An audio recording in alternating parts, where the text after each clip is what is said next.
যেখানে ভক্তের কষ্ট ভগবানের কষ্ট হয়ে ওঠে, সেই ভক্তি ইতিহাসেই মাধব দাস ও জগন্নাথ দেবের এই অপার করুণ কাহিনী আজ আমি তোমাদের শোনাব। মাধব দাস ছিলেন জগন্নাথ দেবের ভক্ত।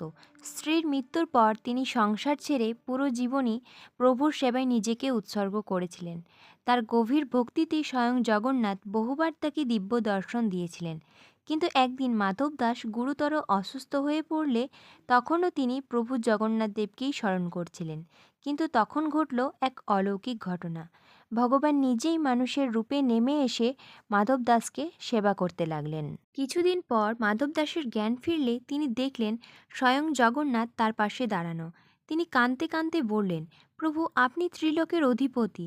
ইচ্ছে করলেই তো আমাকে এক মুহূর্তেই সুস্থ করতে পারতেন। আপনাকে আমার সেবা করতে হলো কেন?